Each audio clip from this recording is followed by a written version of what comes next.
Hello everyone, this is PK Entertainment and we are back again, and here now we have another video in our ever-going Unrated and Appreciated movie review series, and this edition we will focus on the powerful moving drama Bopha. Released on the 24th of September 1993, it stars Danny Glover, Malcolm McDowell, Alfre Woodward, and it was the directorial debut of Morgan Freeman. The setup here is that we're in the 1980s Apartheid era within South Africa, and we follow the story of police officer Makai Manjira, played with some presence by Danny Glover as he embarks on his police career. Very proud and dedicated to his job, he has a complete belief and commitment to the police and enforcement system. At first, his life seems very settled with his wife played by Woodward and also his up-and-coming son. But through the story, his son, we learn that he is very attached and friended with a group of youthful students. They are very against the order of things within the country and the set establishment. We see early on how they speak out in classrooms about how they're being educated and being taught the African language when they want to be taught English, and there's a very much rebellious nature about this group of young students. They commute together via a leader, discussing ways on how to combat and defeat the system which they feel unruly controls their lives. Mika's police units hunts down these student groups who they see as rebels and terrorists. Further issues arises when Mika's son, who knows many of the young groups and students and shares many of their beliefs in opposing the system, but he is also conflicted because of his father's aspirations to one day having become part of the police force. As the communities continue to rally and protest against the police, Mika has to suddenly fear for his family's life as his son Sweli starts to question the path and the right choice within the family. As the story reaches its climax, we see that his son has become far more attached to the rebellious groups, and Mika also has to suddenly question his own presence within the police department and finds himself having to making a very crucial decision as to whether to stick with the police force that he's grown so much to love or to follow the aspirations of his son. Now, I will always show favour and support towards movies such as Bopha. These are films which are very powerful and compelling. They have a point, purpose, and the message they tell is very important. This film works across so many levels, and there remains a constant heart and emotion and sincerity. I look at the tone for this movie and it matches that of very similar films of its style. I look in particular at Cry Freedman, starring Denzel Washington, The Power of One, which is an exceptional movie which stars Stephen Dorff and Morgan Freeman as well, and that's a brilliant movie directed by John G. Avildsen. I also look at the mesmerising Hotel Rwanda, which stars Don Cheadle and Nick Nolte as well, and Bopha is of the same mould of those films, the term of the title itself meaning to detain, to apprehend, and that theme is very much run throughout this movie, as many people who are caught within the police force are there to suffer days on end in terms of intense interrogation and prosecution by the police officers involved. And this film, it just has so many compelling themes. We have family commitment and loyalty, a father's desire to protect his family. We have the ongoing conflict and divide between father and son. We have the ever-growing disconnect between a current establishment and future generations of the youth, and how they misinterpret or misunderstand the intentions of the current establishment, and they feel the only way to combat that is through rage and terrorism and violence. We get a fascinating aspect into the anger and the frustration of the youthful culture. We also have the current issues and questions about police brutality and extremism, and how far should the police go in order to combat crime. Do you stick up for your people no matter what, or do you combat them in terms of violence and crime that they commit? So throughout this film there are constant themes and questions about people's purpose, their directions in life, and how that will build for the coming tomorrow. And it's a really textured film, a movie that works on so many levels, that has so many different themes that you can think one way or think the other. You can look at different perspectives of all the different characters and understand their point of view, and Bopha is a magnificent, compelling story that gets really intense as it progresses. It's so powerful and so intense, and in many ways still relevant and relatable to the current issues that we've seen, certainly in the last 12 to 15 months, as we see multiple scenes of the younger generation protesting and really making their voices heard and rioting against the current establishment. And this is really where I think Bopha has really an important, as a reminder of times when people had a far harder struggle as what we have now within the current times. They were fighting back then for things that were way more important. We see events that really feel more real and not necessarily dictated or manipulated by social media. And the movie hits these points again and again and again. And there are so many powerful and emotional scenes throughout this movie where we look at police brutality and persecution and violation of people's rights. But there's also an undercurrent of people trying to find their place. So there's so many complex dynamics that is going on with this movie, and it really is fantastic. This movie is also helped by some amazing performances from the lead actors. So we talk, of course, in the lead role we have Danny Glover, and he adds so much gravitas and gives a stern presence in the lead role as Mika, and we follow the character as he finds himself conflicted and confused about the police regime as he tries to connect with his son, but also he finds it hard to strip away from the life that he's become so dedicated to. And this role really reminds us of how compelling an actor Danny Glover is.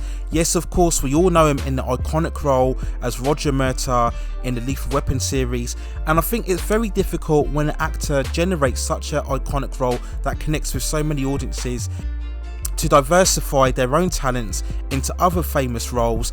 They kind of become typecasted, and I think this role reminds us all of how good an actor and how versatile an actor Danny Glover truly is.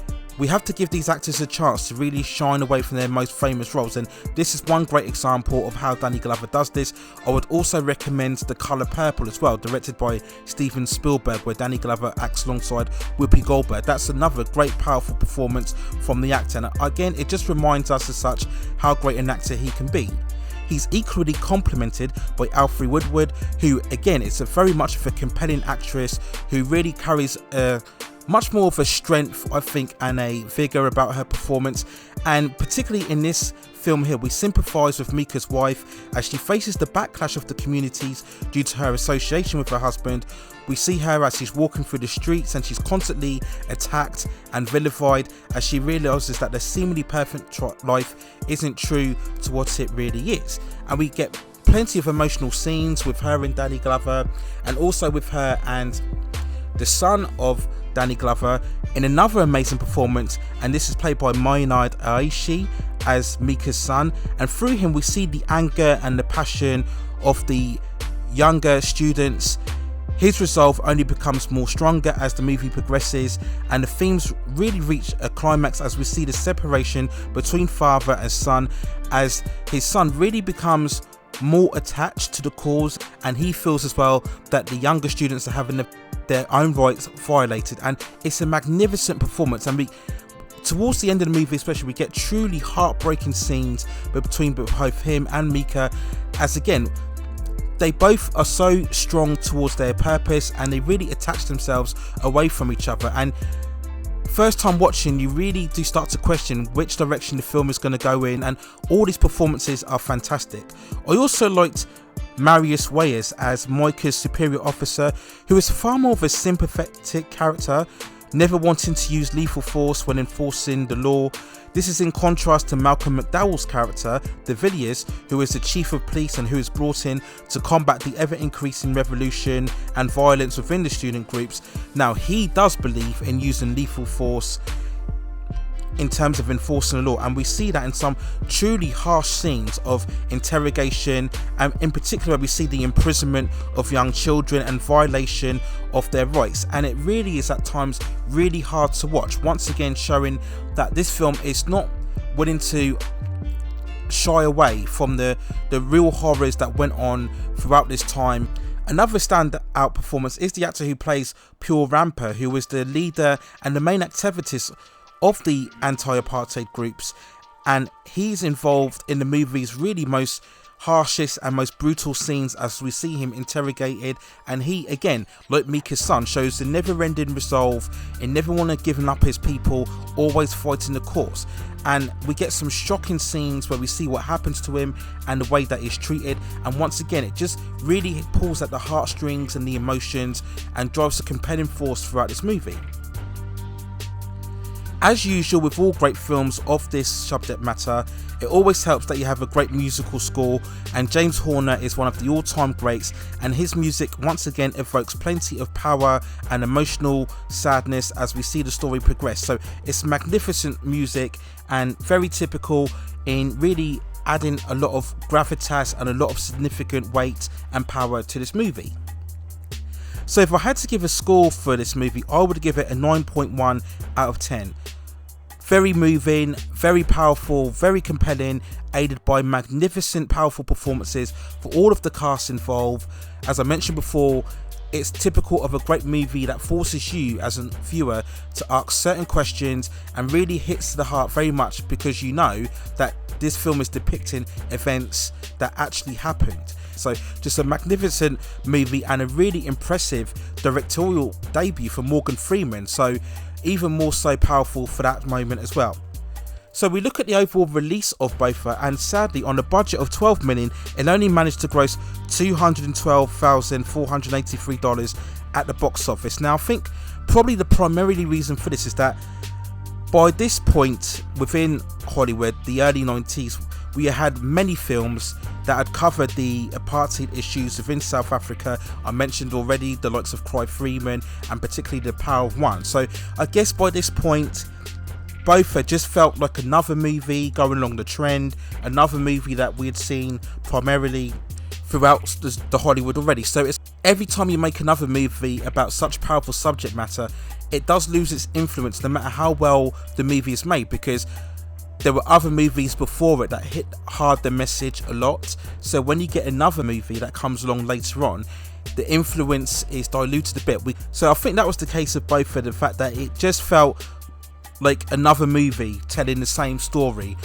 very familiar territory rather than something being groundbreaking or outstanding, and maybe that's why it didn't do as well within the box office, which is such a shame, because like I said, it really is a powerful and compelling drama, and I would highly recommend that you watch it. It's very serious. There are moments of violence, and yeah, there is some foul language, but it's not gratuitous or intense. It really hits home because you know deep down that events like this really happened in real life. And I think Bopha is definitely a film that deserves way more attention and praise than what it got when it was initially released, and definitely is a film that is unrated and underappreciated.